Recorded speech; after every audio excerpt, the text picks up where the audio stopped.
Right then, yesterday we saw United take on Melbourne Victory and get a pretty good result. 4-1. Good second half performance. Could have been better in the first.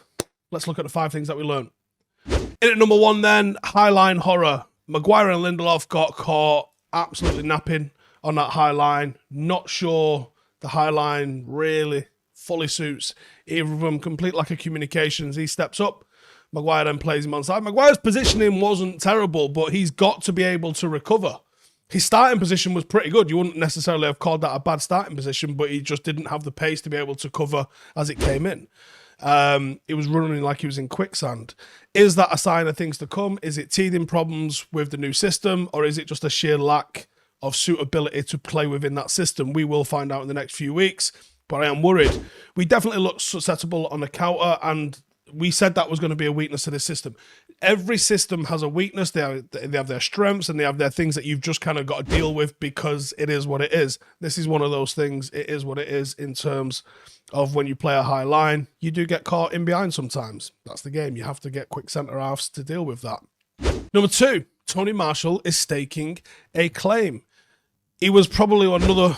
I don't actually think he's shone out Sancho just yet, and I think Savage and Zidane, we're going to talk about them separately in a sec, have both also been very bright lights, but Tony Marshall has been a bit of a highlight.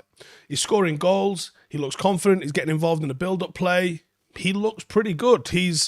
Looks almost like a completely different player. It looks like he has the ability to unlock some stuff. That's one of the things that we always thought we knew about him. I want to see a little bit more. I know he pressed for the goal against Liverpool, but I want to see him do organised pressing. That was a 1v1 press.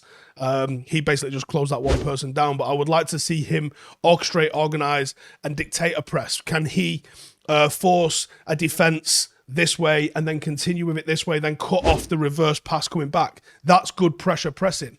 I'd like to see if he's able to do that sort of thing. Took his goal really well. As he does, we know he's got good finishing. And again, he looks confident on the ball, look to take people on, look to make stuff happen. Good performance. Right side. I thought the right side was a particular highlight. I thought Dalot, Sancho, Bruno linked up really well. There's a little bit of combination play between Bruno and Sancho, which is a bit delightful. Dalot looked like he was starting to become dangerous and helping those two become dangerous. And the one-touch play and combinations that we saw with those guys was having a real positive impact on what was going on the rest of the pitch. And actually, we've seen United both attack and look dangerous down that right-hand side, which is... honestly, I don't even know the last time that we consistently did that. It feels like forever ago that we was effective down the right-hand side. For the last few years, United have been so heavily focused down the left. Having a little bit of balance, particularly if we can get that left side working as well, is going to make United quite a dangerous prospect. What we do need to do is we need to make sure we can get that left side up to speed, because on the left-hand side, Elanga and Shaw left a hell of a lot to be desired. Zidane and Savage over McFred. 2 games now, we've seen this combination. 2 games, we've seen the combination that came on at half-time. And without a shadow of a doubt, the 2 youngsters are outshining their first-team counterparts. Zidane Iqbal's making serious waves, silky smooth performance. That didn't change again yesterday. He's got confidence on the ball, he demands it. I think his decision-making has been brilliant of late.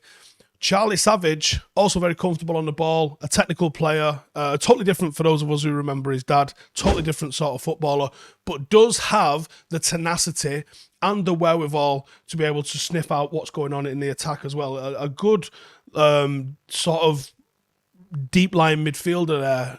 There's some Carrickness about him. I don't think he's quite got that elegance Carrick had, and he certainly doesn't have the physicality Carrick has, but really, really positive start to his Manchester United career there with Charlie Savage. I don't think you can judge either of them on the cameo that they got last season under Rangnick. I think you've got to really look at the real genuine minutes that they've been getting alongside and in between first-team players at the moment, and they look... You'd probably put both of them into the 2 of the top 5 performers so far on tour. I think Tony Marshall, Sancho, and then debatable for who you put in as the 5th one. But those 4, I would say, have been the stars of pre-season in just those 2 games, I would say. I don't know if they're doing enough yet to really change Eric's mind about that Brighton game. But if I'm those two lads, that's exactly what I'm thinking of doing. Put doubts in his mind, make him make a decision, and make him have to come and tell you why you're not playing if he's not going to pick you. Because the performances at the moment warrant a selection.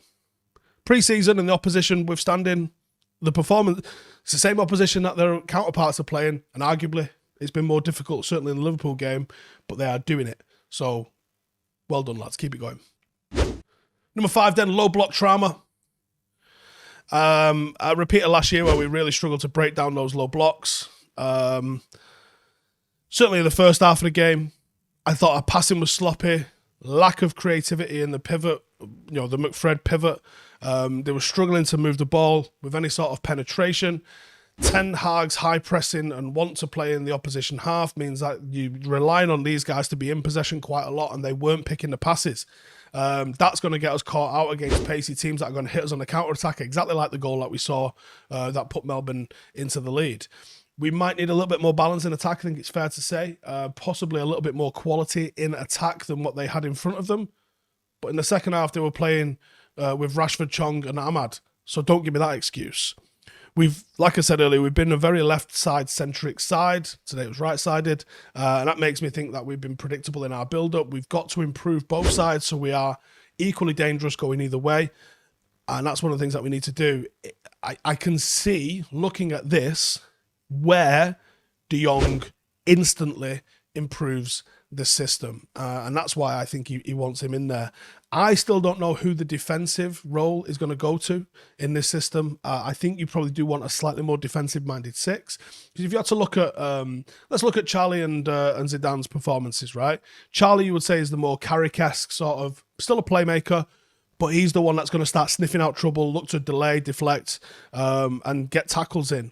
Zidane is more in the De Jong mold. He might build play up from back and he might come and drop off and get deep and that sort of thing. But he's not generally the one that's going to be making tackles. For me, that is where De Jong comes in and De Jong does what he does.